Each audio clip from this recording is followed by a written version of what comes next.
YouTube, what up? Welcome to another edition of Wrestling with Watts, and I'm Watts. Every now and again, we get a good show. And if it's not a good show, it's a memorable promo or something of that magnitude. Now, I say all of this to say, last night on SmackDown, John Cena delivered his own pipe bomb 14 years later. He delivered his own pipe bomb on CM Punk in the same style, the same fashion that CM Punk did in 2011 when they was about to face each other at, I think it was SummerSlam. So it was kind of poetic justice, even down to the minute details, such as John Cena pointing out certain people that CM Punk used to work with, such as Claudio Castagnoli, Nick Namath, and Zack Ryder, aka who is known now as Matt Cardona.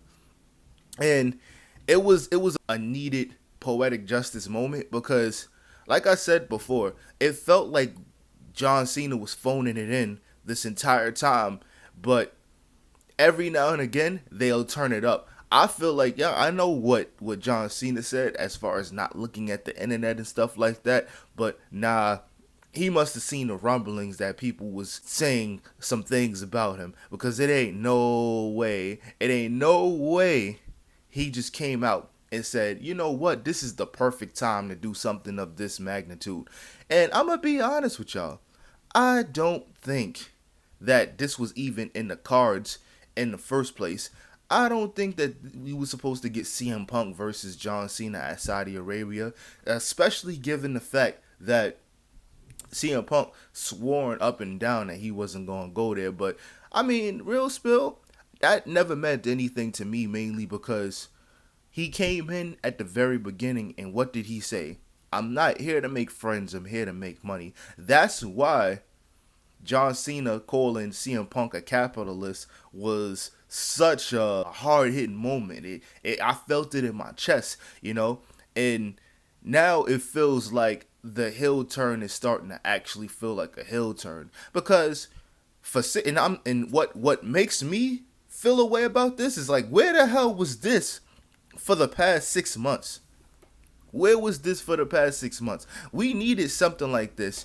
When John Cena first turned heel, I was excited, and I'm going to tell you why I was excited. Because as a face, John Cena always knows how to tug on heartstrings and smoke people on promos. So that's why I was so excited. I was like, oh man, we finally going to get it. Because as soon as John Cena says, fine speech, you already know what's going to happen next. So that's what I thought I was going to get this entire time. I thought I was getting this with Cody Rhodes. I know Cody Rhodes is the baby face. When it came to the WrestleMania build, I know Cody Rhodes was the babyface and he was supposed to get the better of John Cena. But the fact that you could tell that Cena was holding back a little bit, it, kind of drove the stock down as far as the heel turn goes. Like the whole I'm the victim, that was cool at first, but then when he started dragging it on and on, that was when I was like, all right, come on. But back to the CM Punk situation. After the match which was cool too, because John Cena wrestling like a full timer and wrestling on SmackDown is cool, because we don't see that enough. We don't see the world champion in action when he has the world championship as much as we see somebody else that's frequently in matches weekly. That's what I kind of miss about the old school SmackDowns and Raws. Back in the day, everybody had to be a workhorse in one way or the other. Now, if you're a champion, you're only defending the championship maybe 10 times out the year, which is kind of crazy. Like, I understand from a TKO perspective, because UFC, they don't defend the championships that often and stuff like that. It's like they'll do like little pay-per-views and whatnot, but this is WWE. This is WWE. That's not supposed to happen. We're supposed to see the world champion in action. You know what I'm saying? But I'm rambling. It was cool to see John Cena actually be in a match, even though the match didn't last too long. It was just like a filler to lead up to this. But it was cool nonetheless.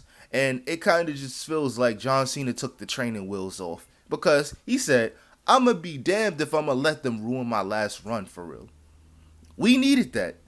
We needed that. I needed that because now it adds more incentive to watch the King of the Ring, Queen of the Ring. It gives more incentive to be like, all right, I know in the middle of the damn day I'm gonna have to turn this on and watch this because I was probably gonna skip out, but now we got reason to tap in.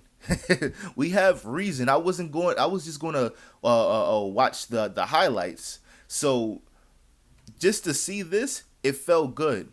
And I'm super grateful that we freaking finally got it after all of this time. I'm glad that Triple H finally allowed John Cena to take the damn training wheels off.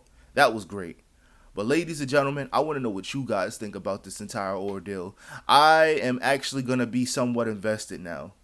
Somewhat invested. I'm not going to invest all of it in, but I'm somewhat invested now. What's that Roman Reigns line? I'm interested. That's where I'm at right now. So, ladies and gentlemen, thank you for continuing to help grow the channel. Thank you for being here for 600 subscribers. Thank you for helping me carry this on. Because, like I said before, even if I had 6 subscribers, 600 or 600,000, I'ma still talk my junk. I'ma talk my jive, man. We out here. Thank you, ladies and gentlemen. I'm out.